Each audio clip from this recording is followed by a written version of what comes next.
The thing about traveling alone is that you miss a very important element in any experience, and that is the element of exchanging words, the verbal communication.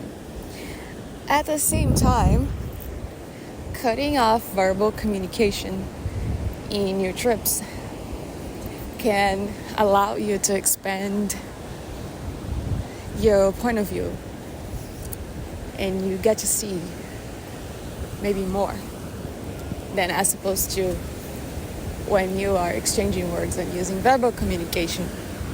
Because think about it, when you are on your own, not listening to anyone else's voice, you're listening to yourself, you are listening to the environment, you're fully connected to everything around you. Of course, you can also be connected to everything around you while verbally exchanging words, but it's just much easier to not be like sharing your attention with somebody else, but have your attention connected to all other things and be extremely open to all things. Especially because sometimes the people you travel with are not necessarily going to be on the state of mind and emotions and spiritually at the same time as you are. That would be great if you could essentially travel with someone who can meet you at your level, at the level you really desire, of like how you like to think, of how you like to feel emotionally and spiritually. But you can't quite control somebody else's state, although you can influence. And at times when you can't quite bring them to your level and you have to go down their level, that doesn't sound so fun, because then you are limited to, again, their narrative and to their way of seeing, feeling, and thinking. But traveling alone allows you also to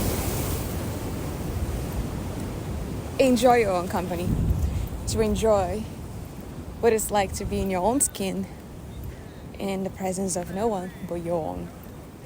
It allows you to get in touch with the different sides of you and bring peace to all sides of you.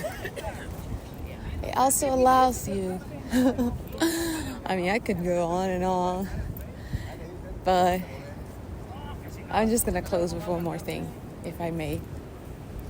It allows you to truly and fully surrender to all things. The amount of control you have when with somebody else is relevant as when you're not with someone else and you're traveling. Of course, it depends also on your level of trust, but everything depends on so many things. Oh boy, that sucks.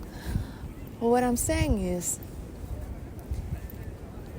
you can really, really allow your own way of surrendering to everything and just really flowing in your own flow without having to be tied into somebody else's flow.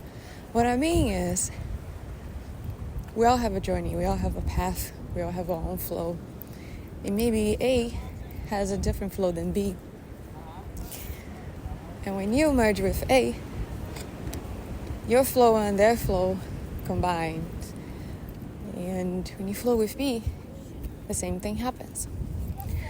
So not all the times you might end up enjoying the flow you are tapping in when with A or when with B. Because again, it's a merge flow, right? Like the universe had to adapt to this exchange, to this union of two souls together. So when you are on your own flow, what happens is you are walking on your own path. You don't need to worry about stepping on a lane that's not supposed to be yours, because you are exactly where you are meant to be. at the time where you were meant to be. And that is amazing. That's the feeling. The feeling of perfect timing, perfect place, perfect companion, you, yourself.